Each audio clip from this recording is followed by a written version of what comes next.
I am so glad you convinced me that the family car should be the Defender 110.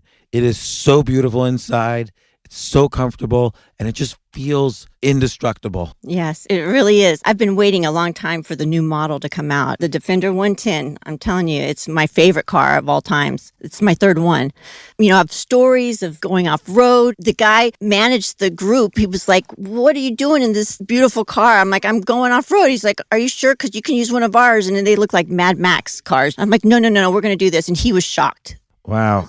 Well, it's great because the Defender has been reimagined for 21st century adventure, and its unparalleled off-road ability, as well as its robust interior, are invaluable whether you're headed towards uncharted territory or just a weekend of exploration. The Defender 110 tackles challenging surroundings with absolute confidence. The SUV conveys strength outside and in, featuring peerless technology like an intuitive driver display and an award-winning infotainment system. That's my favorite part, to keep you connected no matter where the journey takes you.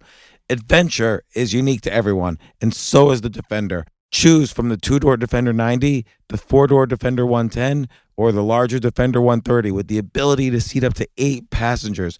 You'll find uncompromising performance in all three. So pack up and go even further with the Defender 110.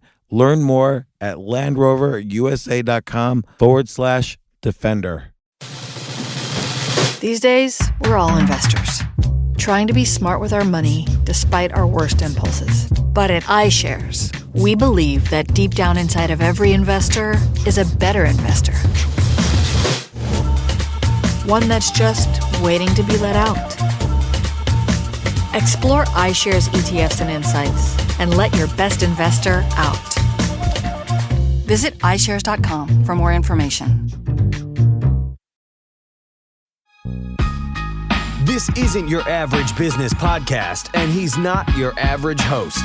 This is the James Altucher Show. Today on the James Altucher Show. When you state an opinion that goes against what the establishment thinks and what money thinks, then people are going to ridicule you. Because the whole idea of having a unique idea is that in the millions of years humans have existed, no one has ever had that idea before. And people say, there's a cliche, no idea is truly unique. That is just simply not true. There are some ideas that are very unique. I bring all this up because Dr. Stephen Gundry, who's a former cardiologist, really a very good cardiologist, but then he saw how much BS was in really not the medical industry, but the health industry. He's done a lot of work and a lot of research on good nutritional habits, what are good foods to eat and why, and not only for dieting, but for living longer, for having more energy. How do you live a high quality of life? Food is energy. That's the purpose for food. It's not so that we can have something to eat while we watch Netflix. It's completely 100% for energy. And consequently, Dr. Gundry, who's come on before with the plant paradox, stating that not all plants are necessarily good for you. This book is called The Energy Paradox and How to Eat to Maximize Your Energy. I think that's an extremely important topic to get across. Without further ado, Dr. Stephen Gundry.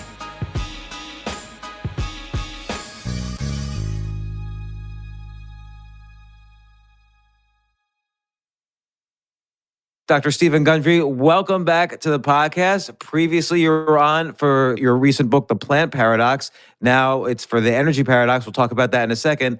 Just want to remind people that The Plant Paradox was about your very unique take based on the research of your clients and your own research studies and so on about avoiding foods that contain what you call lectins. And it was eye-opening. It was like, I didn't realize that, of course, a lot of people eat, and I eat occasionally, plant-based foods. And I have at least one kid of 5 who's all plant-based. And I never thought of it that plants need to avoid predators just like we do. So they emit this sort of poison called lectins.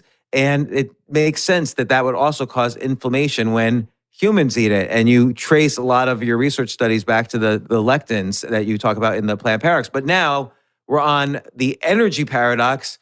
A lot of people, including myself, occasionally feel by midday lethargic, tired, fatigued, and it's sort of like random when am I going to get energy, when I'm not going to get it. And the energy paradox is about this. You say that we should all have great energy, that it's not really a function of necessarily our age, which I thought it was. You've been a doctor forever. You got your medical degree in 1977, according to Wikipedia. Yeah, that's true. And Forever. you've done heart transplants, right? Oh, gosh, yeah. My partner and I, Dr. Leonard Bailey, invented infant and pediatric heart transplantation. Can I ask a question about that? Yeah. And then we'll get to the energy paradox. So basically, you have a baby in front of you, okay? Presumably, it's not moving because it's got anesthetics, which I imagine to give an anesthetic to a baby must be a complicated job all by itself, because you don't want to kill the baby, but you don't want the baby to be conscious during the surgery. So that must be hard. True. And then you slice open the chest, and you know obviously where to slice. What happens? You take out the heart and put in a new heart? Like, what happens? Well, we have to put that baby on a heart-lung machine and take over the work of the heart and lungs and oxygenate the blood. So first we have to put tubes in, and then you're right, we actually take that heart out, cut it out, and then we've gone around the country to find, another heart. And this heart is about the size of a walnut, just so people can visualize that. And then we have to stitch all the blood vessels back in and, hope for the best that once we release everything, that this heart starts up and takes over, and knock on wood, And so it does. You have to stitch all the blood vessels back in. First off, everything you just said was like magic. And that's the whole Arthur C. Clarke quote that in the future, what seems like magic today will just be technology. I'm paraphrasing.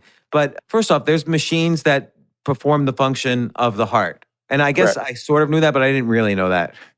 That seems amazing into itself as well. Well, yeah, I mean, and believe it or not, these machines were first invented in the late 1940s, early 1950s. And they were pretty crude, and there were a lot of problems with them. And, technology, obviously keeps getting better and better. And I was actually the father of the modern way to protect the heart during heart surgery. And more heart operations are done using my catheter, the Gundry retrograde cardioplegic cannula, than any other system in the world. How does that work? So is the idea that it kind of takes, what does it do? Does it like pump? How does it pump the blood? Well, believe it or not, my system, normally when we're just plain old working on a heart, we have to cut off the blood supply to the heart to make it stop and work on it or work inside of it. And we would normally give it a cocktail of ingredients to keep it happy during that time. And I invented a way of pumping this cocktail down the veins of the heart rather than the arteries of the heart, which is kind of like giving the heart an enema, if you get the idea. And it actually worked much better than pumping it down the arteries of the heart. But when you remove the heart, how did they figure out how to keep a body going with just a heart machine? Well, it's magical in a way. They had to develop a way to have oxygen go through a membrane into blood that was flowing by in another tube, and have CO2 pass through the membrane out. And now it's just, we put some tubes in, turn on the machine, and it's magic, like you say. That's amazing. And this is just a random question, but I was having this discussion the other day. I feel if I went back in time 1,000 years, I would be completely useless. We all think we're so smart because we're all so modern, and I would not be able to make a light bulb, make a fire. I would not be able to make furniture. I wouldn't be able to do anything that I couldn't make a computer. What do you think you would be able to do? What would be your function that would show people, oh, we really need to not kill this guy? What would you take from the future if you went 1,000 years back in time? Hey, maybe I'd be a barber surgeon, and I'd do some bloodletting, and I'd get rid of humors, and I'd probably still have a job way back then. Yeah, because I feel like with a doctor, one thing you could do that's pretty simple is you could introduce people to germ theory. They didn't really know that germs kill people. Right. It wasn't until, Pasteur and Beauchamp actually proved that germs happened. But is there anything like amazing medical things that you would like? Would you be able to save lives that would die back then? Oh yeah, if I just went back with my tools right now, I could do some pretty impressive things. They'd probably make me, king medicine man. Yeah, you'd be like Merlin if you went to King Arthur's court. Like, what would you be able to do? What amazing thing would you be able to do that they would be just shocked by? Well, the good news is we could, get somebody really drunk with liquor so that he really wouldn't feel anything, and we could take out their gallbladder, we could fix their hernia, we could sew, a limb back on that had been sliced off during jousting, and that'd be pretty miraculous. Yeah, so I guess surgeons, as opposed to computer people, surgeons actually can do things that are real. And anyway, this has just been kind of like a pet peeve of mine, is that I'm useless in general outside of my safe little habitats. Nobody's useless. Well, I'm useful because I get to spread the message of people like yourself. So but I can't do a podcast back 1,000 years ago. But maybe I will be able to help people have more energy after this interview and after reading your book, certainly. So let's talk about that. And a lot of what you say resonates with common sense that, of course, food gives us energy. That's the whole point of food. Many people, we've become detached from that message by eating potato chips and things like that. But let's start from the beginning. What made you do this book and what was your results? Well, I actually didn't plan to write this book. It wasn't part of, what I was going to write about. But last year I was driving into Orange County, south of LA, to do a thing for a PBS station. And I got a call that this person who was going to interview me wasn't going to make it in that day because she just didn't have it in her. Her energy levels were so low, she didn't have it in her to come into work. Do you think that was real, or do you think it was just an excuse not to go to work? No. I think it was very real. And 50% of my patient population, when I first see them, complain of, there's a code called fatigue and malaise. And 50% of the people that I see for other reasons also have fatigue. And so the fact that this millennial just didn't have it in her to come in for the interview really stuck with me. And I'm going, wow, this is more widespread than even I thought. And it turns out that I started writing this pre-COVID. And even then, 60% of people in surveys say they're either tired or have fatigue or have low energy. And in other interviews, I would say almost everybody now, thanks to COVID, is sick and tired of being sick and tired. The subtitle of the book is What to Do When Your Get Up and Go is Got Up and Gone. To address what you were saying, so many of us assume that our modern lifestyle, however we want to define that, pre or post or during COVID, is so stressful, is so demanding that it's normal to be tired, or normal, like you say, 2:00 in the afternoon, you gotta have a double espresso or an energy bar to get you through the rest of the day. And, I travel all over the world studying long-lived societies. And many of these, particularly primitive societies, don't have words for being tired or exhausted. I followed sheep herders who are 90 years old up a hill, and it's hard to keep up with these guys. And the idea that, let's take a break doesn't even resonate with these people. They're 90 years old, they're sheep herders, and they're going up a hill. What do you say is their real age in our terms?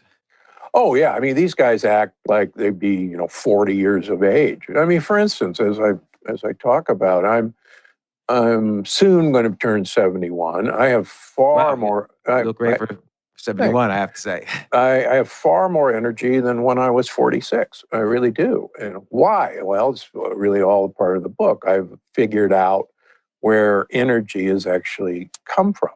And one of the really fascinating things that I've mentioned before, but really resonates. So there's a study that was done out of Duke University a few years ago. And there's this primitive hunter-gatherer tribe in Tanzania, Africa, called the Hanses. And the Hansas literally hunt with bows and arrows. The men walk 8 to 10 miles every day. The women walk anywhere from 3 to 6 miles every day, gathering berries and digging up tubers. They're thin, they're fit, they really have no diseases. And so these researchers said, gee, I'll bet you if we measure the energy expenditure of this hunter-gatherer group and compare them to the energy expenditure of office workers, desk workers, I'll bet you we're going to be shocked that these Hansas, the reason they're so skinny and fit is that they're, we're using up all this energy. Lo and behold, they found that the Hansas were, walking 10 miles a day, use the same amount of energy as a desk worker who doesn't move. How do you measure energy? You can actually look at calories consumed and then put them on a calorimeter and look at respiratory quotient, how much oxygen you burn, how much CO2 you produce. The conclusion was, well, guess what? We all make the exact same amount of energy, no matter how active we are, no matter how inactive we are. And so there. And, I'm a researcher and I go, wait a minute, that doesn't pass the sniff test at all. So what's really going on? Well, in my work, we know that inflammation, and I think most people have heard about inflammation. Inflammation is basically a war that goes on in our body against enemies that come into us. For instance, if you caught the flu, the plain old flu, you would be incredibly tired, you'd be exhausted, you would hurt, your brain wouldn't work. You certainly wouldn't want to look at your computer. You might want to Netflix some binge show, but you feel awful. Well, that's inflammation. That's us warring against this flu virus. Now, in our case, in the desk workers, what we've found and other people have found is that we have chronic inflammation from leaky gut. We've discussed this, but I just want to review. I hear the word inflammation everywhere now. Every doctor, every diet, every nutritionist is talking about inflammation. What exactly is that? Your cells in different organs are experiencing an enemy. What's that enemy and what's inflammation? Okay, so inflammation is produced by our white blood cells, our immune system. And these guys are basically, if you will, foot soldiers. And 80% of all of our white blood cells line our gut, line our intestines. And our intestines are actually the surface area of a tennis court. And everybody looks down and go, wait a minute, there's no tennis court in there. But in fact, there is. And so imagine that 80% of your army is lining the walls of your gut. And things can come through the walls of your gut. That's why they're all down there. Bacteria come through the wall of your gut. Lectins, which are these little nasty plant proteins, actually make leaks, make holes in the wall of your gut.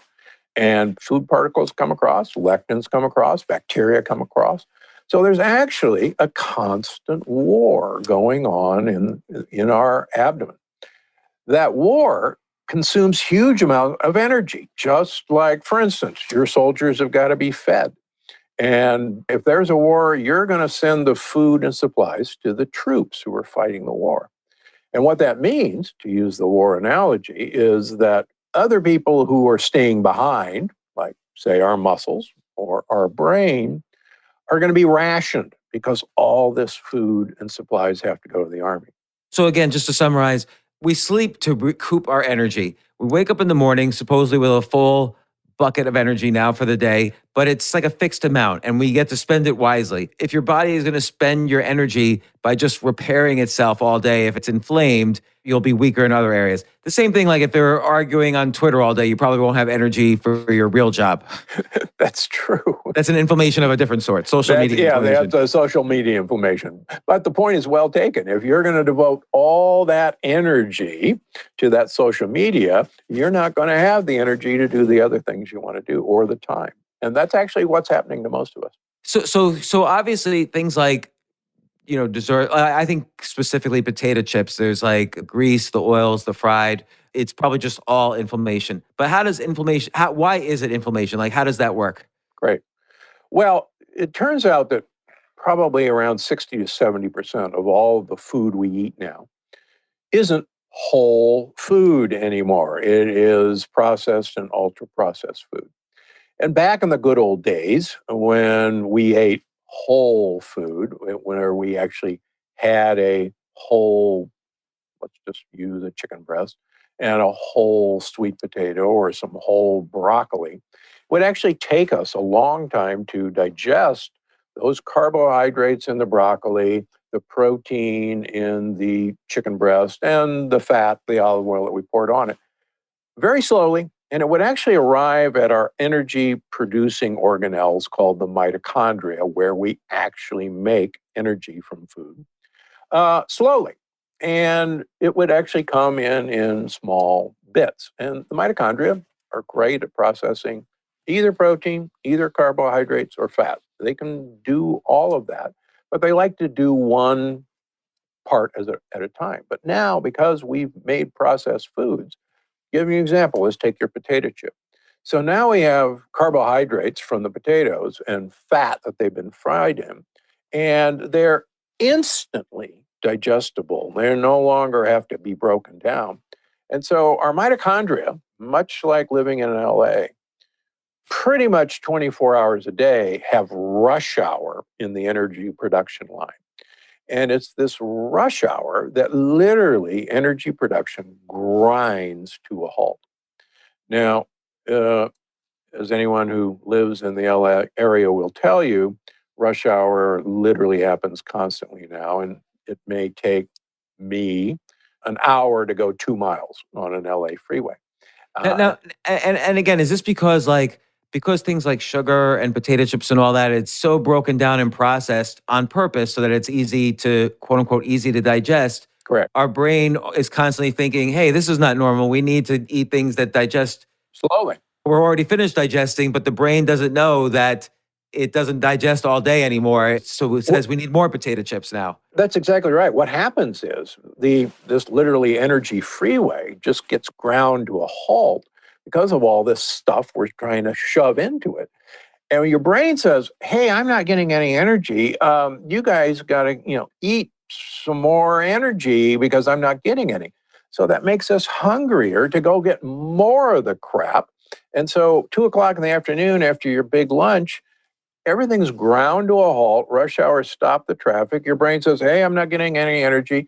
You need an energy bar." And of course, that energy bar is just, pure carbohydrates and fat. And wham, it just slams right into the backup that's already happening. And so we just never actually get the energy flowing like we should. And that brings up another point, James. So believe it or not, studies in America show that the average American is now consuming food for 16 hours a day. Think about that. Wait, I don't understand because you have breakfast for like a half hour, lunch is like an hour, dinner is like an hour. We don't do that anymore. We nibble, snack, we grab things off a counter. There's really good research by Sachin Panda out of the Salk Institute in San Diego that has documented having people using apps that the average American eats 16 hours a day. Okay, so let's say you're eating 16 hours a day, but you're also, according to studies, using social media 6 hours a day and watching television 4 hours a day and then sleeping 8 hours a day. But I guess they're combining exactly. all four of those things. Most of us don't sit down for breakfast, lunch, and dinner like we used to. We're munching on the go. We're grabbing something. We're eating out of our car on the way, and we're talking into our social media account on the car. So we're constantly nibbling energy-producing foods, but the nibbling of energy-producing foods is actually stopping energy production. Even if the last thing you eat is a really great source of energy, it has to wait in line while the full bag of potato chips is being digested. Why is junk food so easily digestible? Is it because it's been sliced up for us or it's been made already? Yeah, it's been manipulated to be rapidly absorbed, and it's manipulated on purpose. In fact, believe it or not, the first pre-digested food that was ever advertised was advertised 110 years ago. It was a breakfast food. I'd let you guess Who actually advertised the first pre-digested meal? Mr. Kellogg. Mr. Kellogg. Kellogg's Corn Flakes was advertised as the first pre-digested meal. That's interesting. You call it pre-digested. So That's what they called it. In other words, all the work was done for you. And so you will instantly absorb it. And that's so horrible for the way your system works.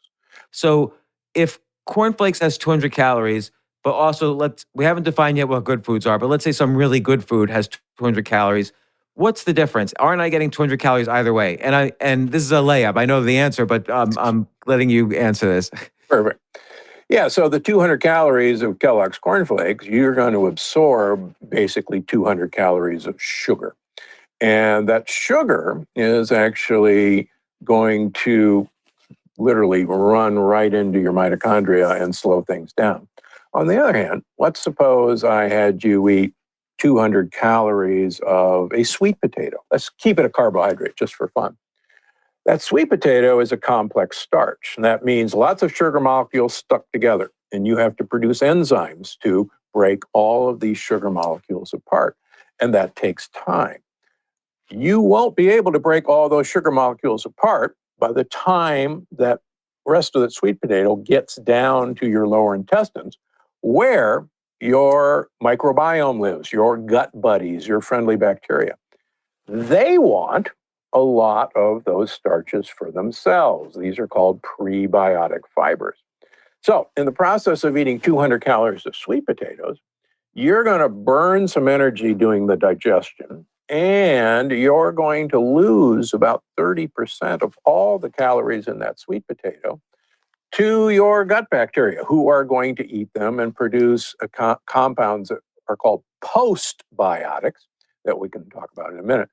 So that sweet potato, even though it's 200 calories, has nowhere near the calories of that 200 calories of cereal. Plus, you fed friendly bacteria who are going to eat a lot of those calories. Plus, you had to use a lot of energy to do it. Is that good, using the energy to process it? Oh, brother. Yeah. One of the things that's been done is give human beings the exact same calorie amount in pre-digested food, modern ultra-processed food, and the same calories in foods that you would have to digest. And even though you both ate 200 calories, for instance, the guy who got the pre-digested food absorbed, number one, far more of those calories directly. And number two, didn't use up any energy in eating those calories. And so the net result in humans was that 200 calories of potato chips and cornflakes is horrible for putting on weight compared to 200 calories of a sweet potato. I'm trying to understand the process. So basically, when sugar comes in, or some junk food or processed food, it's 200 calories, but it's absorbed right away. What happens to that energy? Are we energetic for a short time, or what's happening? No, so what happens is, the mitochondria can only process so much energy produced, so many calories at a time. And the mitochondria don't like to get overworked. They don't like to get bombarded with, let's use sugar for an example. They don't like to get bombarded. And so they actually put up resistance to all of this coming into the mitochondria. And people hopefully now have heard of insulin resistance or pre-diabetes. And it's literally mitochondria, as I talk about in the book, set up a wall to try to keep all of this sugar from getting into them and to come in slowly. And they literally produce chemicals, fats called ceramides. Primarily, we make them from sugary foods. We make them from fruit, believe it or not. We make them from high fructose corn syrup. And that's why somewhere between 60 and 80% of Americans are insulin resistant. Our mitochondria are trying to protect themselves from this constant bombardment of easily digestible. So what happens to the calories? What happens to the energy? What does the mitochondria, it's been bombarded. Does it just like say, hey, we're throwing you out. We're not using you as energy, even though you're calories. Yeah, we're going to store you as fat. Mm. And quite frankly, the more insulin. So when you and I eat cornflakes, we use that example, your pancreas squirts out some insulin, the hormone that literally is a salesperson to all of your cells. And it knocks on the door of, say, your muscles. And they say, oh, this guy just ate some great cornflakes. Look at all this great sugar. And open the door, muscles. I want to sell it to you. And the muscles go, are you kidding? We haven't moved all day. We don't need anything. We're full. Thanks a lot. Go sell it someplace else. Well, insulin says, geez, I got to get rid of this sugar. I'll get 12 of my friends with a battering ram and I'll try to shove it into the muscles. And the muscles, no, there's no room in here. So insulin says, I got to get rid of this stuff. I know, I'll turn it into fat. And it turns out that insulin says, this guy will thank me someday, because someday there won't be any cornflakes. There's going to be hard times. There'll be COVID. He doesn't have a job. And he's going to thank me for having all that fat. Well, unfortunately, we now live in basically 365 days of endless summer, endless food. And we just keep taking the food we eat that's arriving too quickly to our mitochondria to process, and we turn it into fat. Do you feel this is a problem with the medical industry, that basically the solution for diabetes, I'm just using this as an example, is, hey, let's just give them more insulin, since the body the insulin was so busy that it basically failed. Let's just give them more insulin so they can keep eating tiramisu at night or cake. Well, instead of saying, hey, just don't eat as much sugar and you won't tax the insulin, and your insulin will regrow. Does the insulin regrow once it's gone, like from diabetes? I've never met a type 2 diabetic that I couldn't make normal by teaching them how to eat. And this book, The Energy Paradox, really gives a step-by-step way to not only get your energy back, but actually to make insulin levels fall, to make your mitochondria happy again. And you're right, the medical profession, particularly early when I was being trained, that's what we did. We gave people insulin, and that would bring down their blood sugar. But what we didn't know was that insulin was the fat storage hormone. And so the more insulin we gave these people, the fatter they got. And the last thing that they needed was more insulin.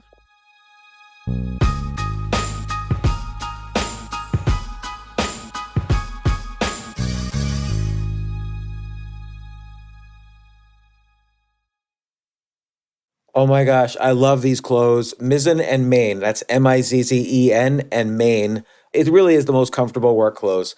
Travel clothes. I had to travel this whole week. I'm traveling for a week and a half, and I just took Mizzen and Main clothes with me.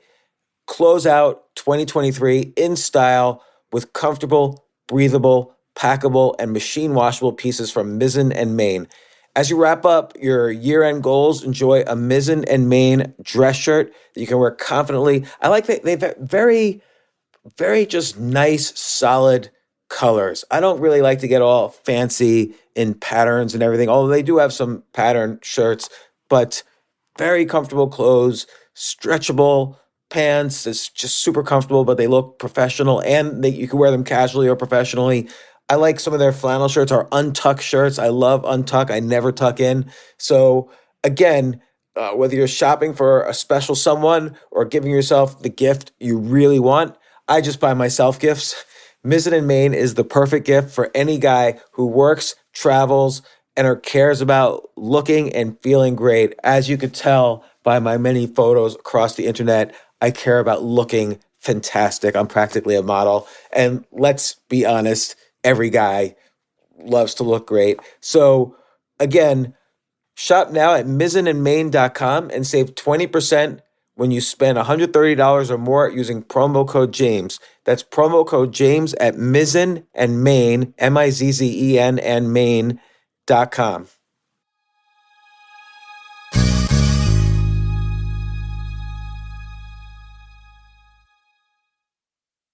You know what I love about fantasy sports is that even though I'm not going to be a great basketball player or a baseball player or a football player or whatever, I feel like I get to participate and make decisions and use my knowledge of these different leagues or these different sports to compete. So it's like I can pick my team or I can pick my favorite players and I could use my knowledge to make predictions and maybe even make money. So with the basketball season here, you can now pick combo projections across football and basketball from the Specials League on Prize Picks. This is a league created specifically for combo projections that include two or more players from different sports or leagues. Want to play alongside some of Prize Picks' favorite players like rapper Meek Mill and comedian Andrew Schultz, who's also been a guest on this podcast, and I've been a guest on his? You can now find community plays under the promos tab of the app to view entries for some of the biggest names in the Prize Picks community each week. Look, Prize Picks even offers a reboot policy so that your entries stay in play even if one of your players gets injured. For football and basketball games, if you have a player who exits the game in the first half and does not return in the second, that player is rebooted.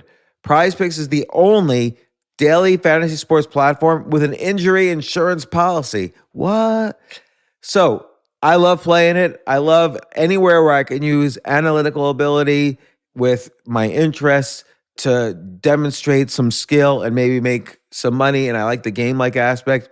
I do wish they had chess as a category on prizepicks.com, but I'll settle for what they've got. Maybe I should make my own fantasy chess league.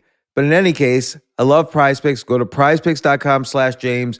Use code James for a first deposit match up to $100. That's the easiest $100 you're ever going to make. So that's prizepicks.com/James and use code James. Daily fantasy sports made easy.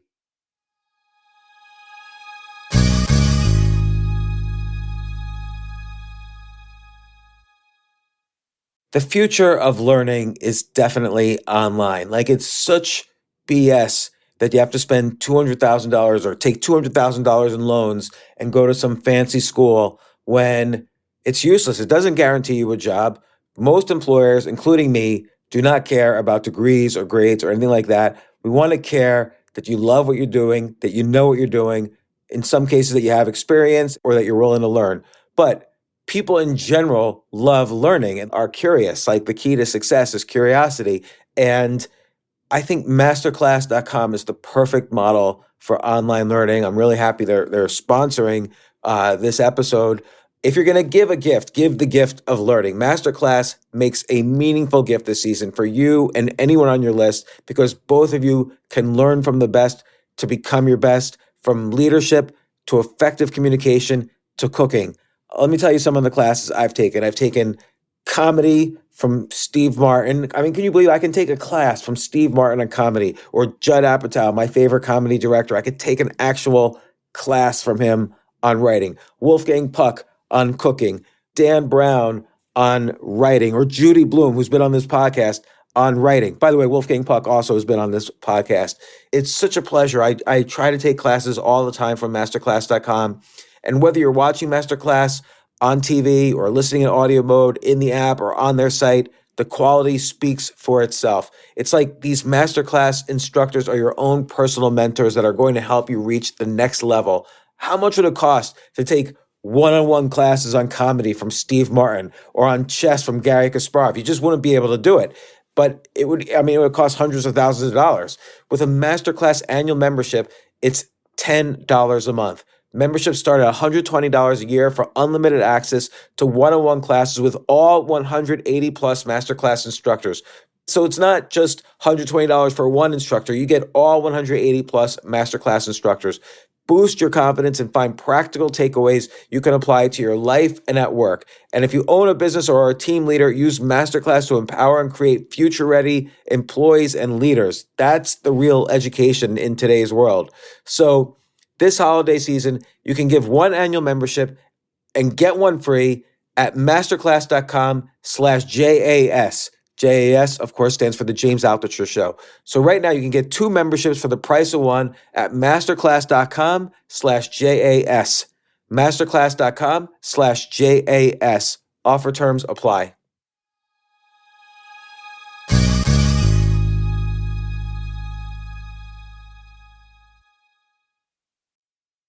Breakfast, lunch, dinner, or whatever you want to call it. What do you do for energy. You have a lot of energy. I know you do. And I go up and down. I think some days I'm pretty good and some days I'm not. Particularly since the pandemic started, I would say I do a little too many carbs slash processed carbs, like go to the bakery and get a pastry. Yeah. So what I've been trying to do, given that I know I'm not going to be moving as much, I try to intermittent fast to basically not overload the system. But I probably have been eating a little more junk food than I've normally have this past year. Well, so the book really tries to teach people how to successfully, you want to call it intermittent fasting, call it time-controlled eating, but the evidence is overwhelming that the more we can actually shorten our eating window, the time we start eating in the morning and the time we stop eating in the evening, the more we can slowly shorten that to about 6 to 8 hours, the more, believe it or not, energy our mitochondria are capable of producing. And my folks hate for me to say this, you could actually occasionally get away with eating something that's really pretty not good for you. And these studies have been confirmed in human trials. They've been confirmed in phenomenal mouse trials at the NIH. But let me give you a great example of Italian athletes. So they took two groups of Italian athletes, cyclists. They gave them each the exact same calories per day to eat, the exact same food. Everybody had to eat the same food. They did this for 2 months. One group had to eat all their calories in a 12-hour window. They ate breakfast at 8 o'clock, they ate lunch at 1, they finished dinner by 8 o'clock at night, a 12-hour window. The other group, they started breakfast at 1 o'clock in the afternoon. They had lunch at 4 o'clock in the afternoon, and they had to finish dinner by 8 o'clock. So they were basically a 6 to 7 hour window. What happened to the two groups? They're eating the same food, the same calories. They're exercising exactly the same. The group that compressed their eating window lost weight. The other group didn't, eating the same amount of calories. The group that compressed their eating window kept their muscle mass, and they had this marker of longevity called insulin-like growth factor 1, IGF-1, obtain optimal numbers. So the lower your IGF-1, the longer you're going to live and live well. The other group had none of these effects. So just by compressing their eating window, they were able to achieve that. And that's what you want to do. Now, to say that, believe it or not, 80% of us are what's called metabolically inflexible or insulin resistant. And if I asked 80% of your listeners, tomorrow I don't want you to eat lunch, I want you to eat your first meal, break fast at noon, and I want you to starve until then, 80% of people would basically fall flat on their face. They'd have no energy, they'd have a headache, they'd have stomach pains, they go, I can't do this. And that's because we haven't been able to make the shift between burning sugar as a fuel and burning fat as a fuel. And that's through the 6-week program in the Energy Paradox. What I do is, all right, let's say Monday morning you eat breakfast at 7. When we start the program on Monday, you're going to eat breakfast at 8. You can wait an hour, come on, that's not a big deal. On Tuesday, I want you to eat breakfast at 9. On Wednesday, I want you to eat breakfast at 10. And so on until Friday. And then we take the weekend off. It's free time. You don't have to do anything. The following week, we're going to start break fast at 9 instead of 8 like we did. And so each week, we're going to go up 1 hour at a time. And by the time 6 weeks are over, we're going to break fast at noon and finish up around 7 o'clock at night. And it'll be effortless to get there. It makes so much sense to do it in a gradual way. I remember, it's very interesting for me doing this podcast. Like I've had maybe 1,000 guests and everybody's amazing and I've learned so much. But I always I kind of meta notice what I remember from even years. Some podcasts I forget afterwards. Some I remember. I, of course, remember our first one very well. But there's one I did in 2014 where I remember the guest said to me, that it was hard for him to switch from his really bad diet of Coca-Cola and potato chips and all this to he was becoming a vegan. And he explained to me it's because the food you eat creates, organic bacteria in your gut that becomes hungry for that food. So when you first if you make it too fast, that gut bacteria is still alive and is going to be very, very upset. No, that's absolutely true. And I talk about in all my books, including the energy paradox, Yes. that you essentially have two sets of bacteria, what I call the gut buddies, the good guys, and the gang members. And the gang members, like you talk about, they want simple sugar and they want fats, and that's what they live on. And we now know that there is a communication system between your gut bacteria and your brain. And these gang members actually send messages to your brain that, hey, buddy, you better get me a croissant and, a tub of lard, or That's my gut bacteria is yelling that right now. Yeah, there you go.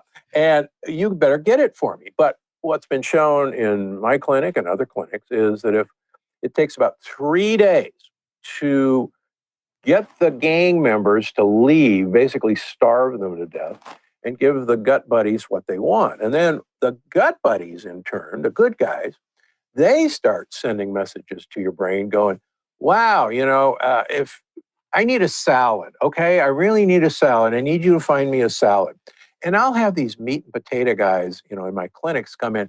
There, doc, don't worry about it. There's no way I'm ever going to eat a salad. Just don't waste your time. I see them a month later and they say, I don't know what's happened to me. If I don't get a salad, I'm going to kill somebody. I said, that's not me. Well, it turns out it's their bacteria that have taken over the rules and taken over their brain.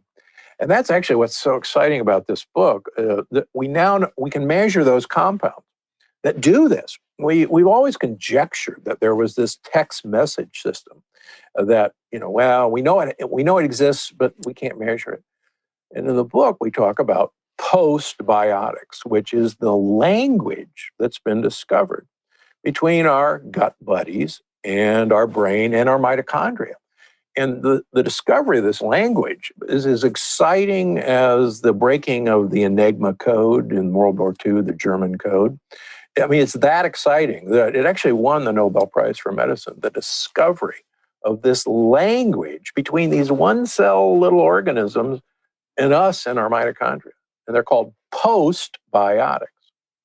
You discuss this a lot about this in the book, but what do you do personally to kind of up the good guys in the postbiotics and suppress the bad guys? Obviously, the food you eat is a lot of that, but just talk about that. What is the food you eat? What do you personally do?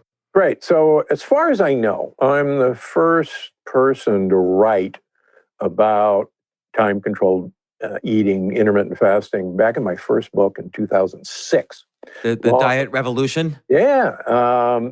And I actually had a whole chapter on intermittent fasting that my editor said, this is the craziest thing I've ever heard of. This is crazy.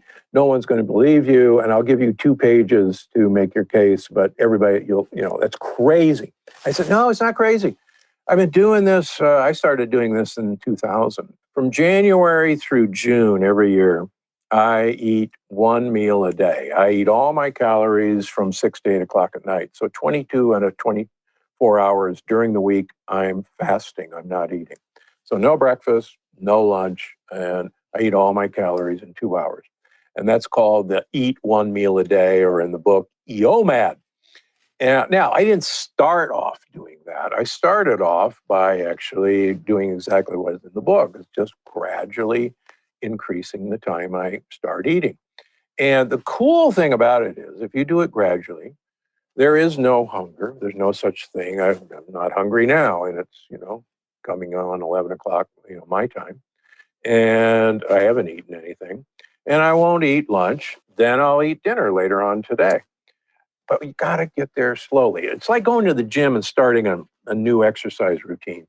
I'm not going to go bench press 400 pounds. If I tried to bench press 400 pounds, I'd cut my neck off. Well, if someone asked you for a breakfast meeting, what do you do at the breakfast meeting? Black coffee or tea. All right. No toast or anything? Oh, toast, that's poison. Come on, it's pure sugar. Come I know, on. but I love toast. I always tell people I don't know how to use my kitchen, but I'm a great toaster. Like I know how to use the toaster really well. Believe it or not, strange but true, toasting bread actually slows its absorption rate. And there's actually a true reason why, if you had to eat bread, and I'm not telling you to eat bread, James, toast it. And if you have to eat bread, sourdough instead of any other, and certainly not whole wheat, please. Really? And what about all these like fancy 7-grain things? That's even more poisonous. Grains have the highest lectin content of any food. If you want a leaky gut, if you want inflammation, please eat your whole grain bread and 7-grain bread. Just don't do it. And speaking of remembering things from podcasts, I very clearly remember the visual image you have of the lectins are, I guess, bigger than other cells that pass in and out of the gut. So they pierce the guts, the insides of your intestines, and that's what causes this leaky gut. Yeah, I mean, if you had asked me 15 years ago with my first book what I thought about leaky gut, I would have told you it was pseudoscience. But now, thanks to work by Dr. Fasano from Harvard and others in my clinics, we know that almost everyone with low energy, and certainly anyone with a pre-existing condition, like heart disease, like diabetes, like high blood pressure, has leaky gut. Hippocrates, 2,500 years ago, the father of medicine, said all disease begins in the gut. And the guy was right. And he didn't have all our fancy tests. He just knew that everything happens in the gut. Obviously, I think it's almost common sense what foods, at a very broad level, junk foods, bad. Most processed carbs are quote unquote bad. And I don't mean to simplify so much, but I'm just thinking everybody gets so in the woods with these foods are good, these foods are not. Everyone's recommending different things. And even, I would say this confusion arises a little with you when I think, oh my gosh, which plants have lectins? I thought this plant was good, but not this plant. Like, so that it's hard to keep track of everything, but just on a very broad level, salads good, organic stuff good. Things that were just pulled out of the ground and cleaned and served to you are probably pretty good. Yeah, roots are great for you. Tubers are great for you. Have some radishes, have some parsnips, have some sweet potatoes. The cruciferous vegetables like broccoli and cauliflower and Brussels sprouts, they're fantastic for you. Oh, and I recently read that broccoli was not so good, but it might have been because it's like a very starchy vegetable. And again, everybody says different things, but you're saying broccoli, good. Yeah.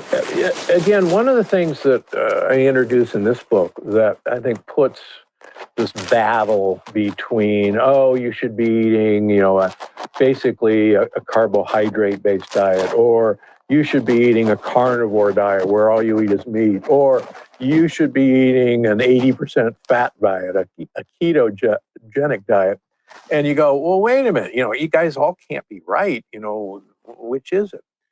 Well, what I've written about in previous books, and I really go into this in this book, is one of the things that is in common with all these various weird diets is, in general, they're telling you would eat one sort of food. In other words, mostly carbohydrates, mostly protein, mostly fat.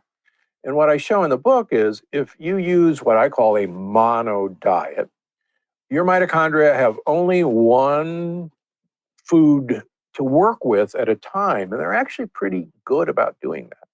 But most of our processed food has sugars, fats, and proteins all clommed into one.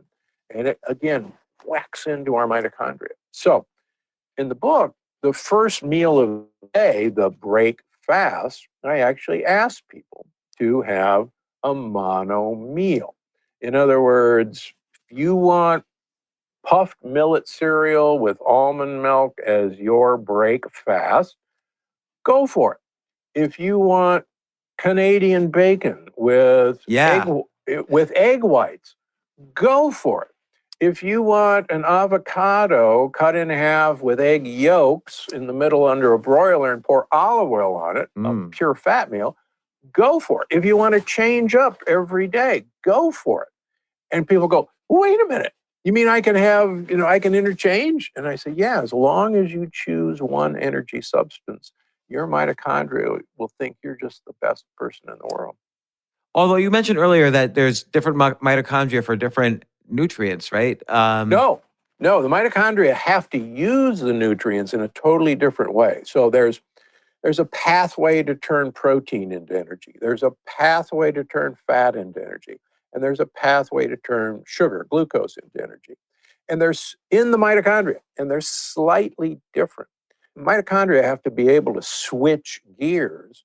And in our old time traditional diets where we all ate whole foods, they had plenty of time to switch gears. And believe it or not, we didn't ever used to eat 16 hours a day. In fact, breakfast is a very modern thing. It actually started in the Industrial Revolution in the late 1900s, where workers would go to a factory and they weren't given lunch breaks. They didn't have any mandatory, you need 15 minutes of break. They had to work all the way through the day. And so it got the tradition of, well, you better have something to eat before you go lock in the factory for the next 14 hours.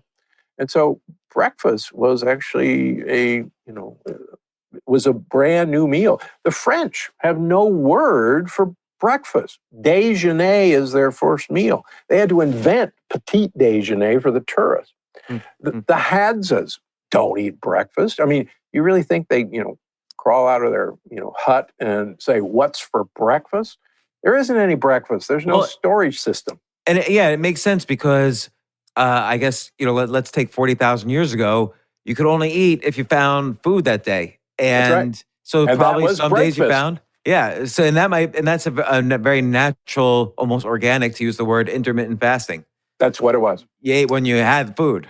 But for every meal, should it be a mono meal or?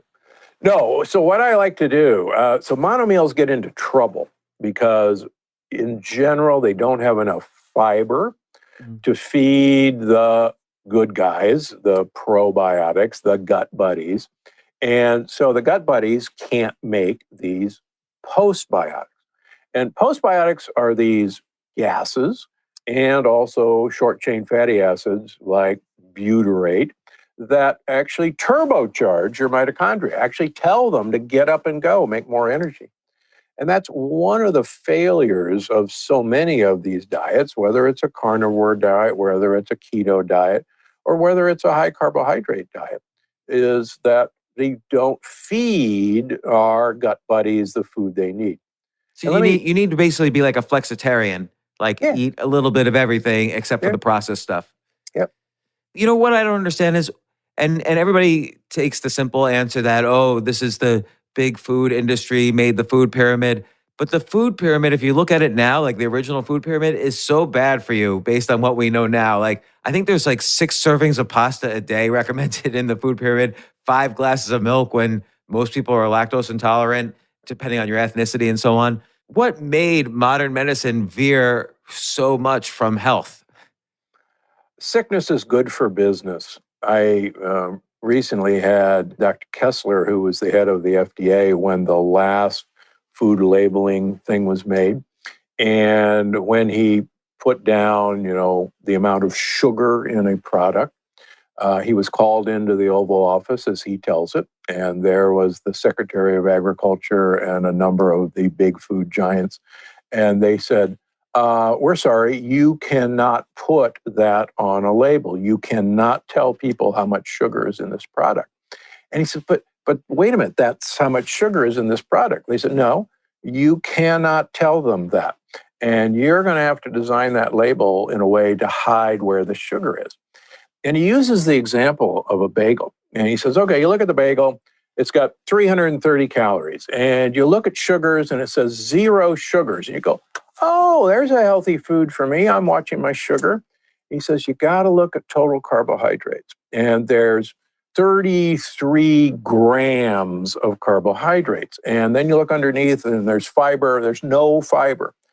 He says, so instead of being 0 sugar, there's actually 33 grams of sugar. Now, to put that in perspective, there's 4 grams of carbohydrates in a teaspoon of sugar. So you do a little math. So there's over 8 teaspoons of pure sugar in that bagel, and it's not on the label. Oh my gosh. So We've been duped. So when he said to them, though, so he's in the Oval Office, which is people who care about the U.S. supposedly, and he said to them, listen, this is for everybody. This is for the health of 300 million people. Did they respond? They basically say how naive you are. I mean, as I wrote about in one of my previous books, simultaneously with Michelle Obama having, a victory garden in the White House and teaching kids how to grow gardens and teaching kids how to eat low fat. Simultaneously, the Department of Agriculture was doing deals with Domino's Pizza to pay for $100 million of free advertising if Domino's would double the amount of cheese in their pizzas. And they bragged about it because they were supporting America's dairy farmers. At the same time, Michelle Obama was telling kids to eat their vegetables and please cut back on these sorts of fats. So it's out of one mouth and into another. And that's the dichotomy of modern big food and big government. This is such a change in, I mean, of course, many people have many changes in career, but you were, doing these heart transplants and you were the best in the area. I mean, you were doing these incredible surgeries and saving lives. And of course, you're doing great things now. What made you, though, switch fully? Like, what's your career like right now? What do you do? What do you do for a living? So I see patients 6 days a week in my 2 clinics, and about 78% of my patients have autoimmune diseases that they've been to the best of the best around the country and the world, and they're still there. And knock on wood, we're about 90% successful in reversing any autoimmune disease that walks through the door. And then on Fridays, I'm at Gundry MD, my supplement and food company. And I'm always coming up with new ideas on food that's going to keep people away from people like me. I just, my nickname is No More Mr. Knife Guy. Why'd you switch to this from heart surgeries? I watched a guy over 21 years ago now, 22 years ago, who I call Big Ed in all my books. Big, giant, fat 48-year-old guy from Miami, by the way. And he had inoperable coronary artery disease. Every blood vessel was clogged up. You couldn't put stents in. You couldn't do bypass. And guys like him would go around the country looking for idiots like me who would take him on. And, there were a handful of us, and they'd make a circuit around the country. And I'd often be at the end of the circuit. So Big Ed comes into my office after 6 months of trying to find some idiot to operate on him. And I look at his angiogram, the catheterization of his heart, and I go, I'm not going to help you. Everybody else is right. They're right. I'm not going to do you any good. He says, well, look, I've been on a diet and I've lost 45 pounds in the last 6 months. And I went to a health food store and I've been taking all these supplements. He said, maybe I did something in here. And I'm scratching my professor beard going, well, good for you for losing weight. But that's not going to do anything in here. And I know what you did with all those supplements. You made expensive urine, which is what I really believed back then. And he says, well, come on. Why don't we get a new angiogram, a new catheterization? Let's see. I go, don't get your hopes up. So we do. This guy in 6 months' time has cleaned out 50% of the blockages in his heart. Wow. 50%. They're gone.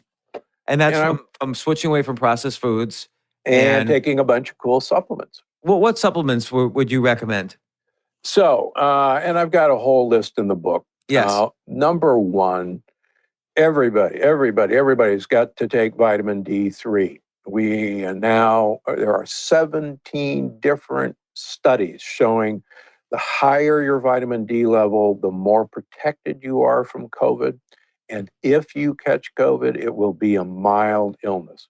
When's it too much vitamin D? Like when do you just, as you say, have expensive urine of vitamin D? Like I No, take 10,000 IU a day. Is that too much? Is that too little? no, I take I 10,000 never go a day. outdoors. Yeah, I take 10,000 a day. 80% of Southern Californians are vitamin D deficient, Hmm. even though we get sunshine all the time. The University of California, San Diego thinks the average American should take 10,000 IUs of vitamin D3 every day. It's one of the best anti-cancer supplements there are. And let's not be confused. Vitamin D is a hormone. It's actually not a vitamin at all. And it's essential for so many things, particularly for leaky gut. I can't begin to tell you how important it is. The other thing that almost everybody should get is fish oil. Now, most fish oil is molecularly distilled now. That means there's no heavy metals. But the important part of fish oil is called DHA.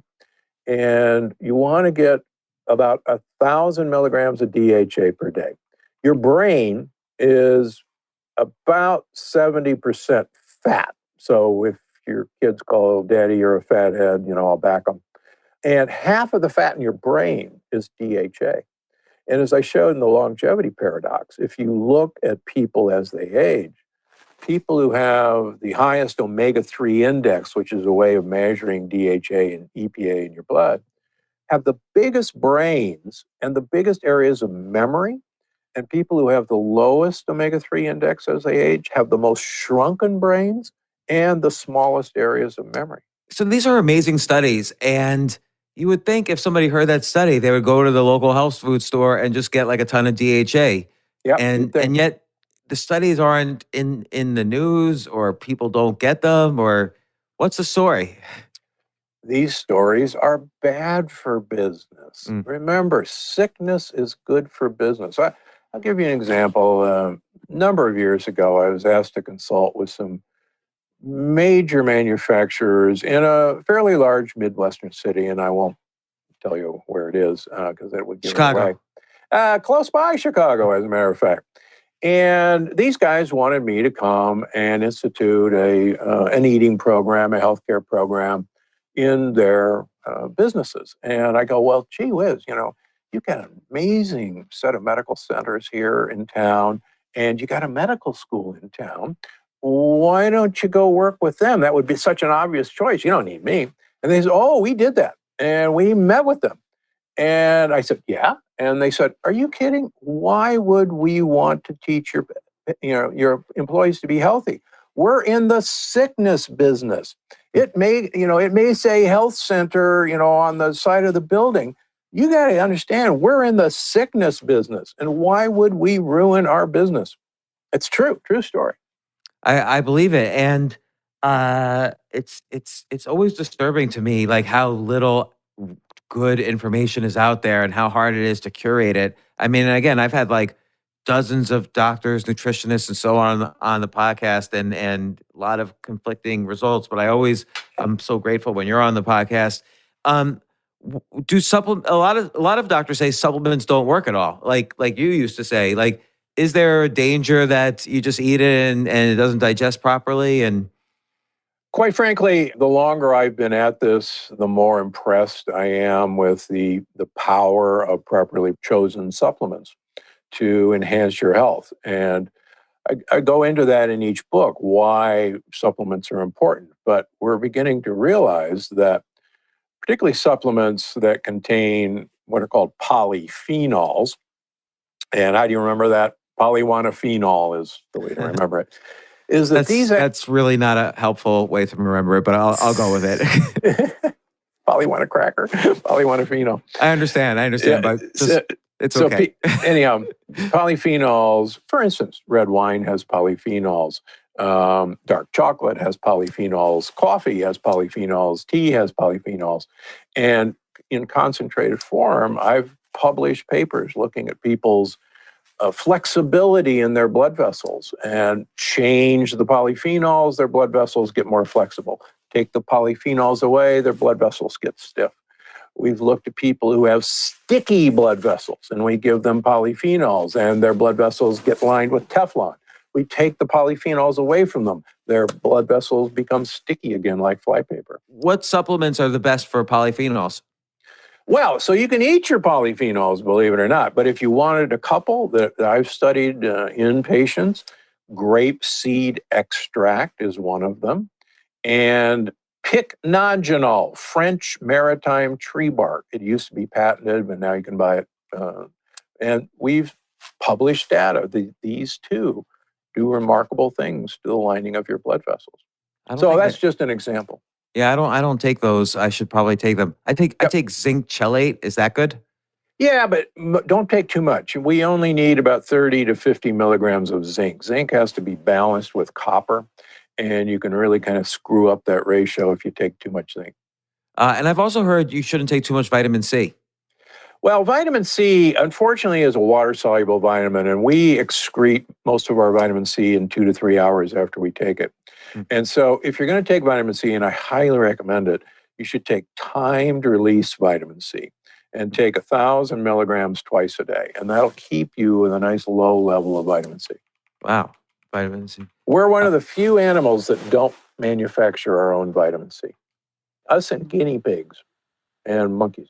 Let me ask you an off-the-wall question. I wonder if, given that we've used science to kind of patch up the medical industry for so many decades, I wonder if there's going to be a next generation of that where somebody says, okay, let's take some stem cells, turn it into mitochondria, just quadruple everybody's mitochondria so that they can start processing all the processed foods much better.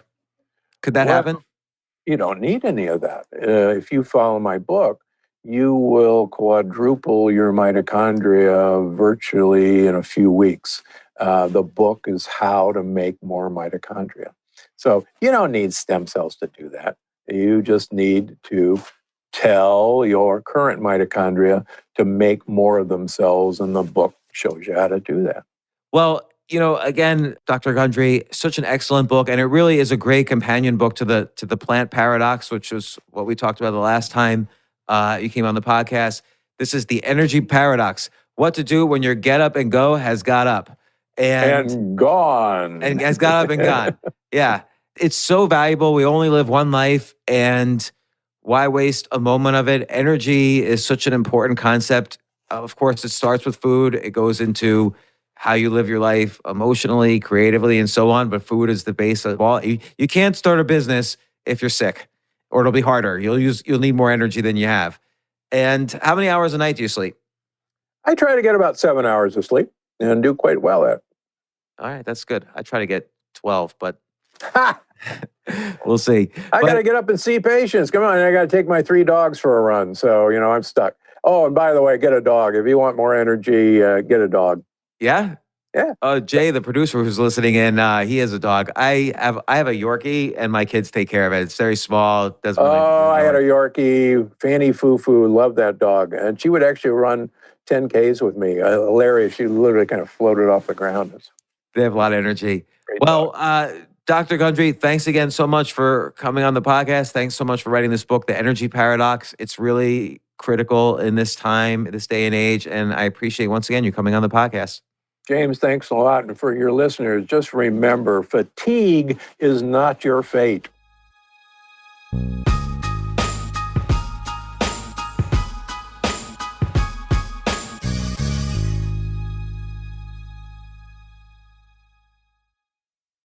Entresto, sacubitril valsartan tablets, is the #1 heart failure brand prescribed by cardiologists and has helped over 1 million people with heart failure.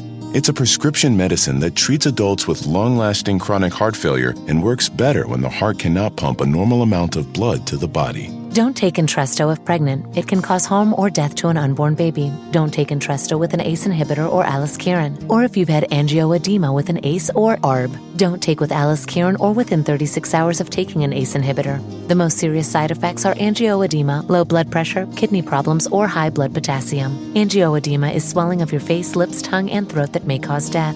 If it causes difficulty breathing, get emergency help. Ask your doctor about Entresto. To learn more, visit support.entresto.com or call 833-446-6699. For pricing, visit Entresto.com/cost If you can't afford your medication, Novartis may be able to help.